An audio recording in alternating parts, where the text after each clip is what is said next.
Finalmente você comprou a tão sonhada primeira câmera fotográfica, mas junto com toda a empolgação também está se sentindo meio perdido, né? Calma, todos nós já passamos por isso. E foi pensando exatamente nesse momento tão importante para quem está começando na fotografia que eu decidi produzir esse vídeo, para tirar algumas dúvidas e possivelmente dar um norte para quem está com a câmera na mão, mas não sabe bem o que fazer com ela. A primeira coisa é conhecer o básico da sua câmera. Parece óbvio, mas muita gente, incluindo eu, fica tão ansiosa que já quer sair apertando o botão da foto, que inclusive se chama botão do obturador. Mas calma, segura a emoção. Antes disso, é importante entender a câmera em si. Eu não estou dizendo para você decorar o manual inteiro, mas seria interessante dar uma lida nele ou procurar algum review do modelo da câmera aqui no YouTube e entender pelo menos quais são as principais funções do equipamento. Por exemplo, como funciona a fonte de energia, qual tipo de cartão de memória que a câmera é compatível, como acionar o flash caso ela tenha essa opção e até como configurar o formato de arquivo. Inclusive, tem vídeo aqui no canal explicando esse ponto. Clica no card que está aparecendo aqui em cima para você assistir depois. Parece besteira, mas conhecer esses detalhes vai te ajudar muito na sua fase de aprendizado.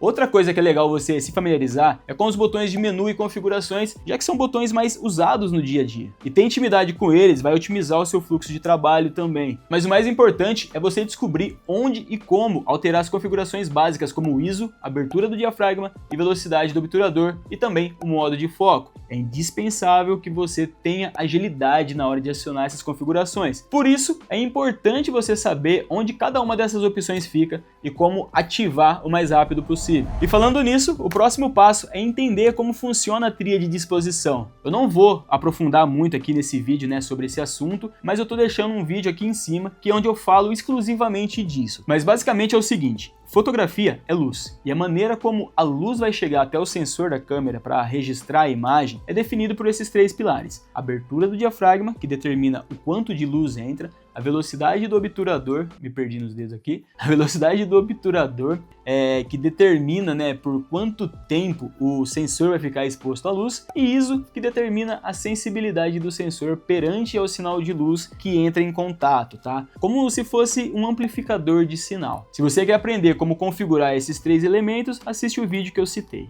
Aliás, se você quer aprender não, né, para fotografar bem, essa é a primeira coisa que você precisa aprender. Depois desse vídeo que você está vendo agora, assiste este que eu falei, tá bom?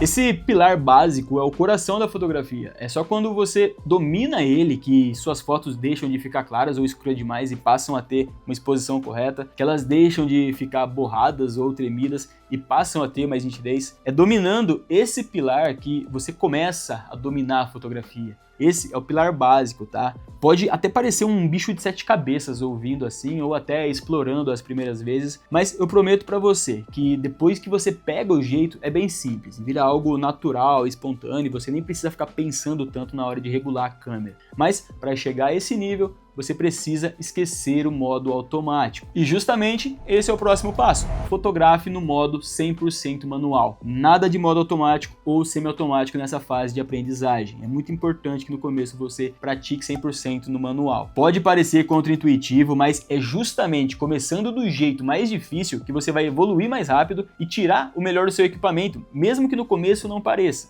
Deixa essas muletas de lado nesse início, que sim, em alguns momentos no futuro, você pode até usar elas, mas começar se apoiando nesses artifícios só vai atrasar o seu aprendizado. Usar os seus erros como fonte de estudo é muito importante quando você está criando consciência fotográfica. Olhar com atenção para os pontos que você errou te ajuda a entender o que deixa uma foto com cara profissional ou não e o que você pode melhorar também. E perca o medo de errar. Esse é o maior bloqueador da galera que está começando. Aceita. Suas primeiras fotos vão ser ruins. As minhas primeiras fotos foram ruins. Ninguém nasce pronto. Ninguém pega uma câmera pela primeira vez e faz uma puta foto. É um exercício. É erro atrás de erro, análise atrás de análise, para só depois de algum tempo você começar a incorporar o que faz sentido, o que faz uma foto ser boa ou ruim. É o efeito dos juros compostos, tá? Quanto mais você treina, melhor vai ficando. E o fato de ficar com medo de fazer foto ruim só vai te atrasar e te puxar para trás. E essa é uma coisa que eu falo muito no meu treinamento Fotógrafo em 3 horas. Você pode ter todas as informações na mão. Se não praticar e treinar tempo suficiente, o que você está aprendendo não vai adiantar de nada. E falando do Fotógrafo em 3 horas, se você quer encurtar o tempo de aprendizado se tornando meu aluno, aponta o seu celular para o QR Code ou clica no link aqui embaixo. Nele eu ensino tudo o que você precisa aprender sobre fotografia para dar os primeiros passos nesse mundo em apenas 3 horas. Óbvio que o seu tempo de aprendizado não será apenas 3 horas. Isso vai depender do quanto você vai se dedicar diariamente. Mas o essencial para dar os primeiros passos fica dentro desse tempo. Então, chega de perder tempo, clica no link e veja se o curso é para você. Galera, por que eu bato tanto nessa tecla de treinar no modo mais difícil e não ter medo de errar? Eu vou contar uma passagem minha aqui só para você entender. Quando eu comprei a minha primeira câmera, eu não entendia nada de fotografia. Nunca tinha ouvido falar de ISO, de diafragma,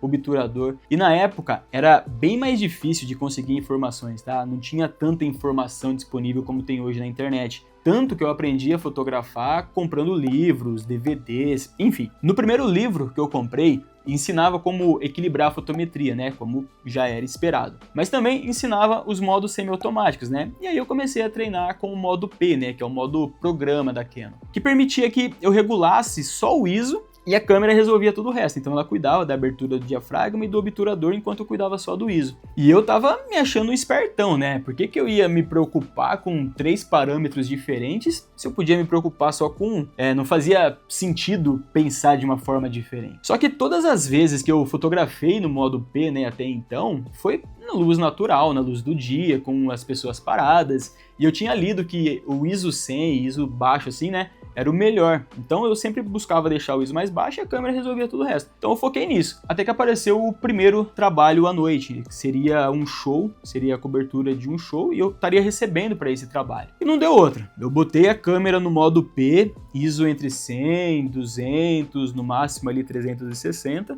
e fui para cima.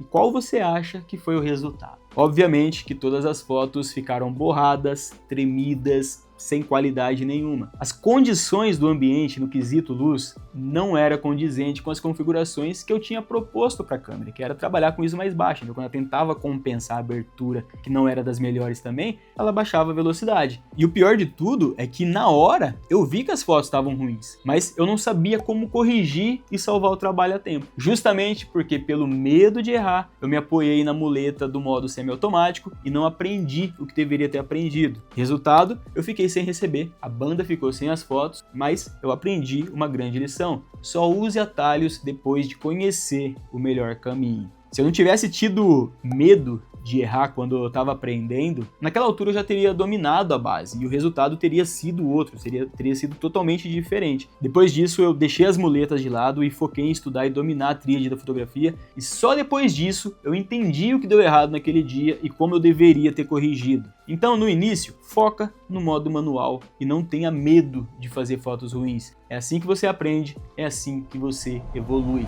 Outra dica valiosa é se inscrever no canal. Brincadeira, mas bem que poderia ser mesmo, tá? Aqui tem conteúdo toda semana e isso vai te ajudar muito na sua evolução. Você se inscreve e me ajuda e eu te ajudo com novos conteúdos. Todo mundo sai ganhando. Mas agora sério, a dica é fotografar todos os dias, mesmo sem sair de casa. Muita gente que está começando espera o momento certo, o rolê legal, a viagem X, o final de semana Y, mas esquecem que a prática é que leva à perfeição. Quanto mais você fizer algo, melhor você fica naquilo. De novo, é o juros composto da vida. Dizem que a gente leva 10 mil horas para ficar bom em algo. Se isso é verdade, eu não sei, tá? Mas vamos partir do pressuposto que sim. Quanto mais rápido você atingir essas 10 mil horas, mais rápido você fica bom em fotografar. Que eu acredito que seja o seu objetivo, já que você comprou uma câmera. Ah, mas David, minha casa não é bonita, não tem nada interessante, não tem como eu treinar, praticar aqui em casa. Quando eu comecei, eu recebi um conselho que eu nunca vou esquecer. A melhor maneira de treinar o seu olhar é olhar para aquilo que para você é comum e encontrar uma nova maneira de olhar. Eu nunca me esqueci disso e durante muito tempo esse foi meu exercício diário. Podia ser um objeto, um canto de casa, um livro esquecido, um varal de roupas, uma caneta de café. Eu tentava encontrar alguma beleza naquilo e transformar em uma imagem atraente. Não se prenda a ter que ter algo extraordinário para poder clicar. Fotografe qualquer coisa, mas não de qualquer jeito. Se preocupe com os ângulos, com a composição, com a estética. Não seja só um apertador de botão. Pensa antes de clicar. Quanto mais você fotografa, mais desenvolve o seu olhar. A câmera é só uma ferramenta. A foto acontece antes dentro da sua cabeça. O próximo passo é escolher a lente ideal, mas esse vai ser o assunto do próximo vídeo. E se você sente que esse vídeo aqui te ajudou, deixa seu like, se inscreva no canal e ativa o sininho. Vamos continuar esse papo aqui embaixo, tá? Se você comprou uma câmera agora e não sabe qual é o próximo passo que você deve dar, deixa sua dúvida aqui embaixo nos comentários que eu vou tentar te ajudar. Me conta qual é o modelo da sua câmera e o que você mais tem dificuldade. Agora, se você quer aprender a equilibrar a tríade da fotografia, clica nesse vídeo que está aparecendo aqui. Nele, eu ensino a fundo o que eu falei na segunda dica desse vídeo. E não se esqueça, se você quer se tornar o meu aluno, o link do Fotógrafo em 3 horas está na descrição ou no comentário fixado. Eu vou ficando por aqui e eu te vejo no próximo vídeo.